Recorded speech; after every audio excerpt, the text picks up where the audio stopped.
ഒരവസ്ഥയും വരുന്നുണ്ട്. അങ്ങനത്തെ കാലം വന്നുകൊണ്ടിരിക്കുന്നു. അള്ളാഹു നമ്മളെ കാത്തുരക്ഷിക്കട്ടെ. ഇപ്പൊ ഉദാഹരണം പറയാം, ഇപ്പൊ നമ്മൾ പറയാം ലോകത്താകെ സാമ്പത്തിക മാന്ദ്യാണ്. ഈ വിവരം ഇപ്പോൾ നമ്മളെ പെണ്ണുങ്ങളെ തലയ്ക്ക് എത്തിയിട്ടില്ല.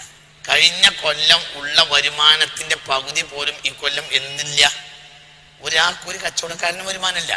പക്ഷെ ഇവർക്കൊരു നിലപാടുണ്ട്. ആ നിലപാടിന് അവർ താഴത്തേക്ക് ഇറങ്ങൂല.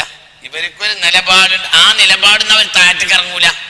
അവരെ കല്യാണങ്ങള് കല്യാണം വെറുതെ പറ്റൂല. ഓരോ കല്യാണത്തിനും ഓരോ കൂട്ടം തുണിപ്പെടുക്കണം.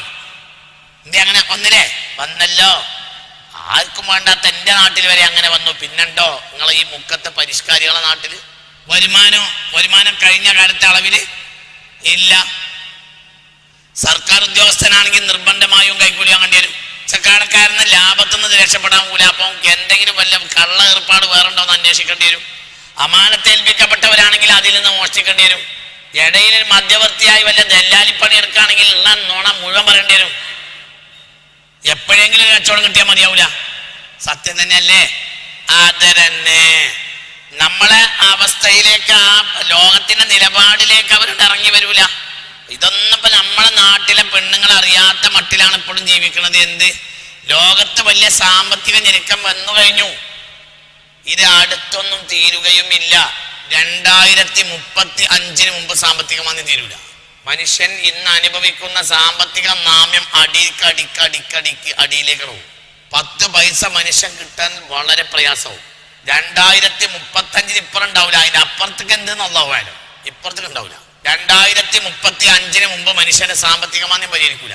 അതിന്റെ ഇടയ്ക്കിൽ അറബ് രാജ്യങ്ങളിൽ വലിയ യുദ്ധം വരും ചെയ്യും. അടുത്ത അറബ് രാജ്യങ്ങളിൽ യുദ്ധം വരും. എഴുതിച്ചോളി, വലിയ യുദ്ധം വരും. അത് അറബ് രാജ്യങ്ങളെ തൊഴിലുകളെ താറുമാറാക്കും. ഇത് നടന്നേ തീരൂ. ഇതൊക്കെ ഹദീസ് ഞാൻ പറഞ്ഞുതരാം. ഉംറാനുൽ ഖുദ്സി ഖറാബു യസ്രിബ് വഖറാബു യസ്രിബ ഖുറൂജുൽ മൽഹമ വഖുറൂജുൽ മൽഹമ ഫത്ഹു ഖസ്തൻതീനിയ വഫത്ഹു ഖസ്തൻതീനിയ ഖുറൂജുദ് ദജ്ജാൽ. പുണ്യ റസൂൽ എന്താണ് പറഞ്ഞത്? ഉംറാനുൽ ഖുദ്സി ബൈത്തുൽ മുഖദ്ദസിൽ നവീന പരിഷ്കരണങ്ങൾ വരിക. ഖറാബു യസ്രിബ മദീന തകർന്നു പോകും. വാഷിംഗ്ടണേക്കാളും വലിയ നഗരമാക്കി മാറ്റും എന്നാണ് ഇപ്പോൾ അമേരിക്ക പ്രഖ്യാപിച്ചത്. എന്തിനെ? ബൈത്തുൽ മുഖദ്ദസിനെ. ഭയങ്കര ചിന്തിക്കണത്. അത് അവരാണ് പിടിച്ചടക്കുക. എന്ത് ബൈത്തുൽ മുഖദ്ദസ്? ഇനി ഇതിന്റെ ഉള്ളിൽ പല കളി കളിക്കും. ഒരു കളി എന്തെന്നറിയോ? ഖുദ്സിനെ അവർ എല്ലാം മാറ്റിപ്പണിയും. ആ സാഹചര്യത്തിൽ അവർ എന്ത് തകർക്കാം? മസ്ജിദുൽ അഖ്സ വരെ തകർക്കാം. ഞാൻ തകർക്കൂലെന്നും പറയല്ല.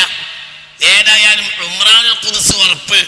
2018 ഈ കൊല്ലത്തെ 2017 ക്രിസ്തുമസ് സമയത്ത് ഇസ്രായേൽ പ്രധാനമന്ത്രിയായ ബെഞ്ചമിൻ നെതന്യാഹു പറഞ്ഞത് 2018 നിങ്ങൾ ക്രിസ്തുമസ് സമയത്ത് ഒരു കൊല്ലം കഴിഞ്ഞിട്ട് നിങ്ങൾ ഖുദ്സ് താഴ്വരയിൽ വന്നാൽ ഖുദ്സിനെ നിങ്ങൾക്ക് തിരിച്ചറിയാൻ കഴിയാത്ത വിധത്തിൽ ഞങ്ങൾ മാറ്റിപ്പണിയുന്നതാണ്.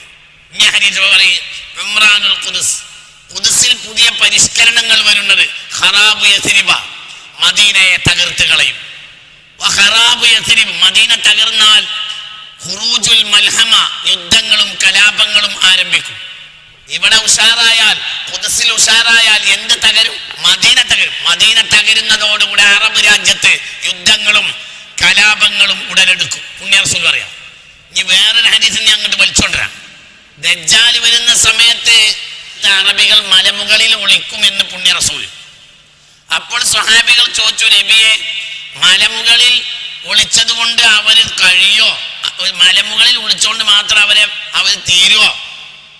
അറബികൾ ഈ മലമുകളിൽ എവിടെ ഒളിച്ചോണ്ട് ദജ്ജാലിന് അവർ രക്ഷപ്പെടുവോ? ഫഖാല, അപ്പൊ റസൂൽ പറഞ്ഞു, ഒളിക്കാൻ മാത്രമേ ഉണ്ടാവൂ. ഇതുഹും ഖലീൽ, ദജ്ജാൽ വരുന്ന കാലമാകുമ്പോഴത്തിന് അറബികൾ വളരെ കുറവായിരിക്കും. യുഖ്തലു സബ്അത്തും ഫീ തിസ്അത്തിൻ മിൻ അഹ്ലിൽ അറബി, അറബികളിൽ 9 അറബിയിൽ 7 അറബിയെയും അപ്പോഴത്തിന് കൊല ചെയ്യപ്പെട്ടു പോകും. ശത്റുൻ യുഖ്തലു വശത്റുൻ യമൂതു വശത്റുൻ യബഖ. ഒരു ഭാഗം ആളുകൾ കൊല്ല ചെയ്യപ്പെടുക, അതിന്റെ ബാക്കി മരിക്കുക, വിഷവായു മറ്റും ശ്വസിച്ച് മരിച്ചുക, രാസായുധ പ്രയോഗം മരിച്ചുക. ഒരു ഭാഗം മാത്രം ബാക്കിയാവും. അതായത് 9ൽ എത്ര പോകും? 7 പോകും. ബാക്കി കുറഞ്ഞാൽ ബാക്കിയുണ്ടാവും. ഖുറൂജുൽ മൽഹമ, യുദ്ധങ്ങളും കലാപങ്ങളും തുടങ്ങിക്കഴിഞ്ഞാൽ അത് ഫത്ഹു ഖസ്തന്തീനിയ, കോൺസ്റ്റാന്റിനോപ്പിൾ പിടിച്ചടക്കുന്നതിലേക്ക് എത്തിച്ചേരും. അപ്പൊ എത്ര മഹദി വരണം? കാരണം കോൺസ്റ്റാന്റിനോപ്പിൾ പിടിച്ചടക്കേണ്ടത് നമ്മളല്ല, ആരാണ്? മഹദി ഇമാമാണ്. ഫത്ഹു ഖസ്തന്തീനിയ, മുസ്ലിമീങ്ങൾ കോൺസ്റ്റാന്റിനോപ്പിൾ പിടിച്ചടക്കിയാൽ ഖുറൂജു ദജ്ജാൽ, ദജ്ജാൽ പുറത്തു വരും. ഒരുപാട് സ്ഥലത്ത് ഹദീസുണ്ട്, വളരെ വലിയ ഹദീസാണ്. അതിന്റെ ബേസ്മെന്റ് ഇപ്പോൾ വന്നു കഴിഞ്ഞു. മറ്റേ അല്ലാഹു അഅലം. ഇവിടെ എന്തുണ്ടാവും എന്നറിയോ?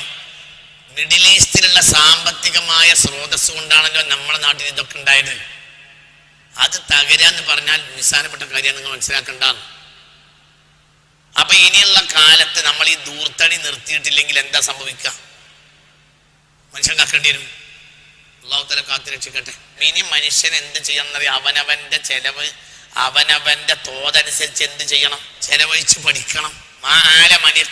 സൂക്ഷിച്ച് ചെലവഴിക്കാൻ പഠിച്ചവൻ ദരിദ്രനാവുകയില്ല. അത് പഠിക്കണം. ഇനി അതിപ്പോ നിങ്ങൾ പഠിക്കുന്നൊക്കെ നമുക്ക് കാര്യം കണ്ടിട്ട് നേരെ മറിച്ച് ഭാര്യ മക്കൾക്കും ആ പഠിപ്പുണ്ടായിക്കൊള്ളുന്നില്ലല്ലോ. ഇങ്ങനെയൊക്കെ തന്നെ ഇതെല്ലാം മനുഷ്യനെ ഹറാമിലേക്ക് കൊണ്ടുപോയി. അള്ളാഹു നമ്മളെ കാത്തുരക്ഷിക്കട്ടെ. അള്ളാഹു കാത്തുരക്ഷിക്കട്ടെ. അള്ളാഹു കാത്തുരക്ഷിക്കട്ടെ. മനുഷ്യൻ ഇതിലെല്ലാം ചിന്തിക്കാൻ വേണ്ടി അപ്പൊ ഞാൻ ഈ പറയണതെല്ലാം. നിങ്ങളിപ്പോ പോയിട്ട് പെണ്ണുങ്ങളെയും കുട്ടികളെയൊക്കെ ആ വയറോടുകൂടെ ഞാനത് തലാക്കല്ലി പോകുന്നത് അങ്ങനെ പറയാൻ വേണ്ടിയല്ല. അള്ളാഹു നമുക്ക് തൗഫീഖ് തരട്ടെ. അള്ളാഹിന്റെ കലാമാണല്ലോ, അതിലൊരുപാട് രഹസ്യങ്ങൾ ഉണ്ടല്ലോ.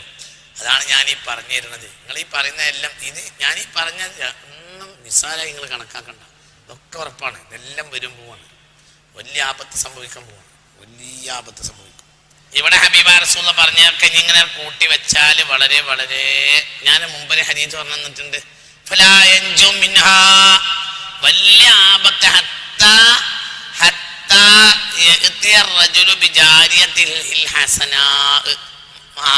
ഒരു മനുഷ്യൻ അവന്റെ മകളുടെ കയ്യും പിടിച്ച് അങ്ങാടിയിൽ വരും.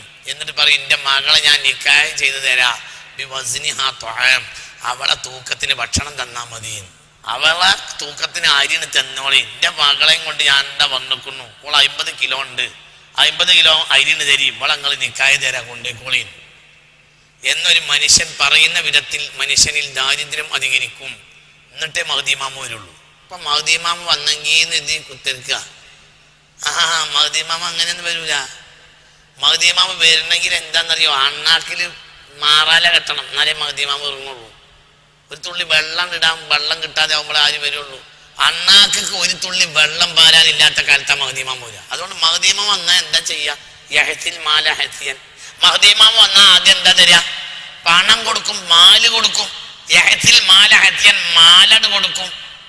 എന്തുകൊണ്ട് മാല് കൊടുക്കേണ്ടി വന്നു? മാല് കണി കാണാൻ സാധനമായ കാലത്താണ് അവർ വരുന്നത്. അതാണ് കറാമത്തും. അത്ര ആൾ വന്നാലും കൊടുക്കാൻ മാത്രം മാലുണ്ടാവും. എവിടുന്നാണ് ഈ മാല് വരുന്നത് ആർക്കോട്ടോ അറിയില്ല. ഇങ്ങനെ അടുത്താണ് കൊടുക്കും, തന്നെ കൊടുക്കന്നെ. എവിടുന്നാണ് ഈ മാല് കിട്ടുന്നത് അറിയില്ല. കറാമത്ത് ആരുടെ? മഹ്ദി ഇമാമിന്റെ കറാമത്ത് കൊടുക്കന്നെ ആയിരിക്കും. എണ്ണുക പോലുമില്ല, കൊടുക്കും. അപ്പൊ അതിൻ്റെ ഇടയ്ക്ക് ഇവിടെ ഒരുപാട് സംഗതികൾ നടക്കേണ്ടതുണ്ട്. അള്ളാഹു നമ്മളെ കാത്തുരക്ഷിക്കട്ടെ. വിഷയത്തിലേക്ക് തിരിച്ചു